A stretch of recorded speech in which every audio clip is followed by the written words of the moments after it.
Assalamualaikum warahmatullahi wabarakatuh. Selamat datang kembali di channel Ini Dia Doapedia. Bismillahirrahmanirrahim. Alhamdulillahirabbil alamin. Wassalatu wassalamu ala asyrafil anbiya'i wal mursalin Sayyidina wa maulana Muhammadin wa ala alihi wa sahbihi ajma'in. Allahumma inna nas'aluka ilman nafi'a wa rizqan tayyiba wa amalan mutaqabbala. Amma ba'du, para sahabat, pada video sebelumnya telah kita ungkap bahwa ada sekitar 17 manfaat melazimkan membaca surah Al-Ikhlas setiap hari. Nah, pada video kali ini kita kembali akan membahas manfaat membaca surah Al-Ikhlas. Namun sebelumnya, agar kita tercatat telah membaca surah Al-Ikhlas pada hari ini, mari kita baca bersama-sama surah Al-Ikhlas satu kali, diawali dengan bacaan ta'awud. A'udzu billahi minasyaitonir rajim. Bismillahirrahmanirrahim.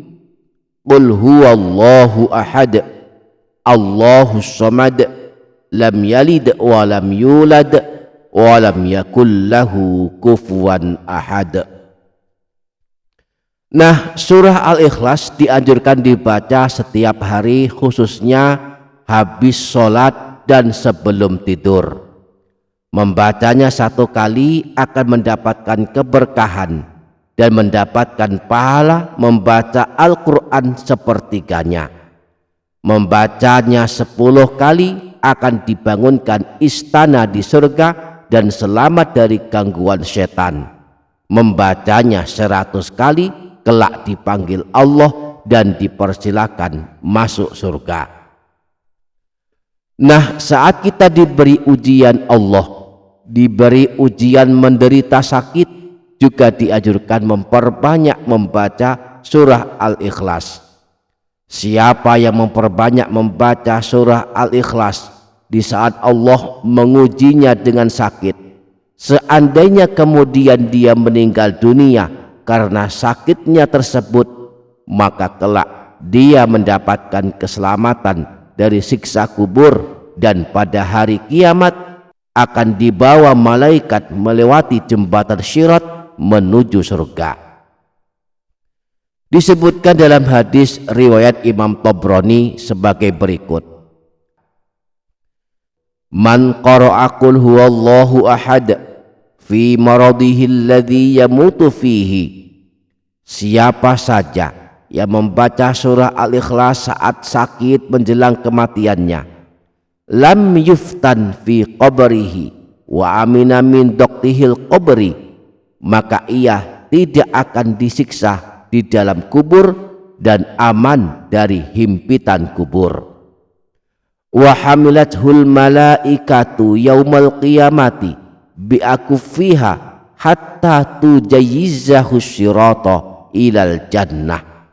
Bahkan para malaikat dengan telapak tangan mereka akan membawanya menyeberangi jembatan Syirat hingga sampai ke surga. Syekh Zainuddin Al-Malibari dalam kitab Irsyadul Ibad juga menyampaikan hal yang sama, bahwa saat sakit menimpa seseorang, hendaklah ia memperbanyak membaca surah Al-Ikhlas sebanyak 100 kali. Beliau menukil hadis yang sama riwayat Imam Tabrani dengan tambahan membaca surah Al-Ikhlas sebanyak 100 kali. Beliau menyebutkan, siapa saja yang membaca surah Al-Ikhlas sebanyak 100 kali saat sakit menjelang kematiannya, maka ia tidak akan disiksa di alam kubur. Ia juga aman dari himpitan kubur, dan para malaikat dengan telapak tangan mereka akan membawanya menyeberangi jembatan Syirat hingga sampai ke surga. Dengan demikian, saat kita diberi ujian Allah berupa sakit, mari kita usahakan memperbanyak membaca surah Al-Ikhlas. Mudah-mudahan kelak menjadi amalan keselamatan dari siksa kubur.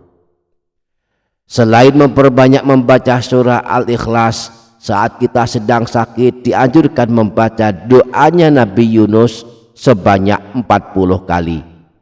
Doanya Nabi Yunus adalah La ilaha illa anta subhanaka inni kuntu minaz zalimin, yang artinya tiada Tuhan yang berhak disembah selain Engkau, Maha suci Engkau, sungguh aku termasuk orang-orang yang zalim. Syekh Zainuddin Al-Malibari dalam kitab Irsyadul Ibad menyebutkan hadis riwayat Imam Al-Hakim dari Sayyidina Sa'ad bin Abi Waqqas bahwa Rasulullah pernah bersabda, ayyuma muslimin qala fi maradihi la ilaha illa anta subhanaka inni kuntu minaz zalimin arba'ina marratan. Siapa saja yang muslim saat sedang sakit membaca la ilaha illa anta subhanaka inni kuntu minaz zalimin sebanyak 40 kali, famata fi maradihi dzalika u'tiyalahu ajru syahidin, kemudian dia meninggal dunia karena sakitnya tersebut, maka dia diberi pahala mati syahid.